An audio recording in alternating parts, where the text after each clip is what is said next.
ನೀವು ಆಕ್ವೇರಿಯಂ ನೋಡೇ ಇರ್ತೀರಿ, ಅದರಲ್ಲಿ ವೆರೈಟಿ ಮೀನುಗಳನ್ನ ಬಿಟ್ಟು ಒಂದು ಆರ್ಟಿಫಿಷಿಯಲ್ ಎನ್ವಿರಾನ್ಮೆಂಟ್ ಕ್ರಿಯೇಟ್ ಮಾಡಿ ನಾವು ಎಂಜಾಯ್ ಮಾಡ್ತಿರ್ತೀವಿ. ಆ ಮೀನುಗಳಿಗೆ ಡೈಲಿ ಒಂದು ಫೀಡ್ ಕೊಟ್ಟು ಏನೋ ದೊಡ್ಡ ಉಪಕಾರ ಮಾಡ್ತಿದ್ದೀವಿ ಅನ್ನೋ ಫೀಲಲ್ಲಿ ಇರ್ತೀವಿ. ಆದರೆ ನಿಜವಾಗ್ಲೂ ನಾವು ಅವನ್ನು ಸಾಕ್ತಾ ಇಲ್ಲ, ಕಟ್ ಹಾಕಿ ಹಿಂಸೆ ಕೊಡ್ತಾ ಇದ್ದೀವಿ.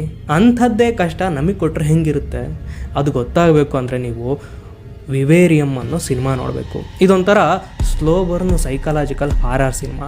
ನೋಡಿದಷ್ಟು ಹೊತ್ತು ಒಂಥರ ಅನ್ಸೆಟ್ಲಿಂಗ್ ಫೀಲ್ ಆಗುತ್ತೆ. Story simple. ಒಂದು ಮಿಡ್ಲ್ ಕ್ಲಾಸ್ ಫ್ಯಾಮಿಲಿ ಒಂದು ಮನೆ ತೊಗೋಬೇಕು ಅಂತ ಒಂದು ರಿಯಲ್ ಎಸ್ಟೇಟ್ ಏಜೆಂಟ್ ಹತ್ರ ಬರ್ತಾರೆ. ಅವನವ್ರನ್ನ ಒಂದು ಜಾಗಕ್ಕೆ ಕರ್ಕೊಂಡು ಹೋಗಿ ಬಿಡ್ತಾನೆ. ಅಲ್ಲಿಗೆ ಬಂದಮೇಲೆ ಅವ್ರಿಗೆ ಗೊತ್ತಾಗುತ್ತೆ ತಾವೀಗ ಚಕ್ರವ್ಯೂಹದೊಳಗೆ ತಗಲಾಕೊಂಡಿದ್ದೀವಿ ಅಂತ. ಅದರಿಂದ ಆಚೆ ಬರೋಕ್ಕೆ 1000 ಪ್ರಯತ್ನ ಮಾಡ್ತಾರೆ, ಯಾವುದೂ ವರ್ಕ್ ಆಗೋಲ್ಲ. ಜೊತೆಗೆ ಇವರಿಬ್ರಿಗೂ ನೋಡ್ಕೊಳ್ಳೋಕ್ಕೆ ಒಂದು ಮಗುನೂ ಕೊಡ್ತಾರೆ. ಆ ಮಗು ಅನ್ಯಾಚುರಲಾಗಿ ಗ್ರೋ ಆಗುತ್ತೆ. ಅದನ್ನು ಇಷ್ಟ ಇಲ್ದಿದ್ರೂ ಸಾಕಲೇಬೇಕಾಗುತ್ತೆ. ಇದನ್ನೆಲ್ಲ ಸಿಂಬಲಿಕ್ಕಾಗಿ ಮೆಟಾಫರ್ ಥರ ತೋರಿಸಿದ್ದಾರೆ. ಇನ್ಫ್ಯಾಕ್ಟ್ ಈ ಸಿನಿಮಾ ನೋಡ್ತಿರ್ಬೇಕಾದ್ರೆ ನಾವು ಇದೇ ಥರ ಇನ್ಎಸ್ಕೇಪಬಲ್ ಸೈಕಲಲ್ಲಿ ತಗಲಾಕೊಂಡಿದ್ದೀವ ಅನ್ನೋ ಯೋಚನೆ ಬರುತ್ತೆ.